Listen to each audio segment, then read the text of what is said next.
The poem Hunger by Jayanta Mahapatra was published in the year 1976. The word hunger of the title has been used here in a double sense. It means the desire to eat something, and it also means the desire for sexual gratification. Ordinarily, when a man says that he is hungry, he means that he wants to eat something. The desire to eat something is felt. Food is indispensable for the belly. This desire is a most compelling one. And if one is starving, one would go to any length to get something to eat. A man may have to steal food, or a man have to snatch food from somebody else, or a man may devise some trick to get something to eat in order to satisfy this hunger.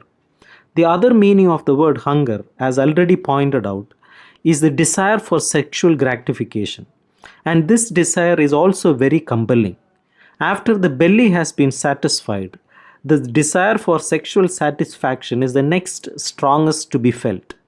In fact, these are the two most compelling desires.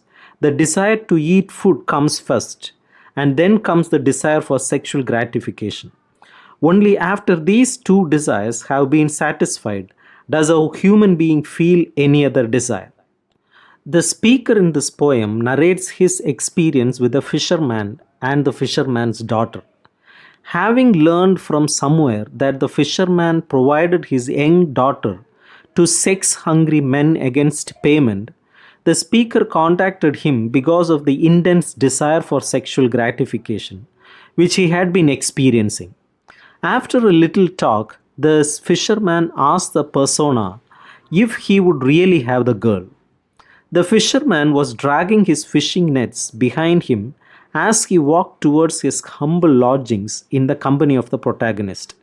The fisherman gave no sign of any anxiety and, in fact, seemed to be indifferent whether the protagonist would say yes or no to his question, even though inwardly the fisherman was feeling an intense anxiety.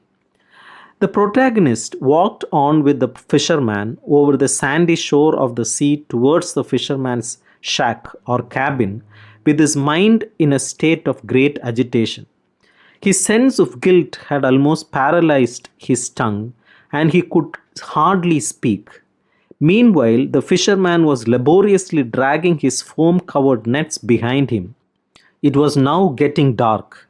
Inside the shack, an oil lamp was burning, and the smoke from it seemed to the protagonist to be penetrating his mind. He had this feeling only because of a sense of guilt and shame. The fisherman said that his daughter had only recently attained the age of 15. He then went on to say that he would go out for a while and that in the meantime the protagonist could feel her body. He further said that the customer's bus would be leaving at 9 o'clock and that he would come back by that time. The protagonist felt as if the sky had fallen down upon his head.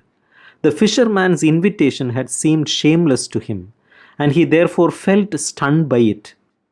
However, he could judge that this father had been using all kinds of tricks to persuade possible customers to agree to his proposition. Even the father saying that his daughter had just turned 15 must be a trick. Anyhow, after the fisherman had left, the girl opened her legs wide in order to make it easier for the customer to commence the sexual act. The girl's gesture made the protagonist feel that it was sheer poverty which had driven the father and the daughter to adopt this method of making money.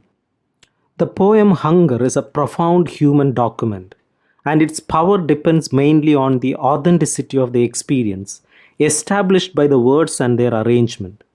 Every word is telling and is in its proper place. One could hardly wish to upset any sequence in it. The happy blending of the literal and the metaphorical is achieved in expressions like, "The flesh was heavy on my back, trailing his nets and his nerves. The white bone thrashed his eyes, burning the house I live in. The flickering dark, his leaned to opened like a wound. A father's exhausted while, her ears were cold as rubber," etc. The protagonist, the fisherman, and the girl have the clarity and hardness of figures in bas relief. The complexity of human situation is not sacrificed for the sake of any sociological formula. The poet achieves his eloquence through silence. Silence, incidentally, is a word that gets endlessly repeated, one might say consecrated, in Mahapatra's poems. There is no doubt that it has gripped his sleeves too. But nowhere has he made silence more eloquent than in this poem. The young man does not speak. The girl also does not speak. Even the fisherman speaks in a matter of fact tone, which has the ominousness of silence. The poet here is exploiting in full measure the communicative value of silence.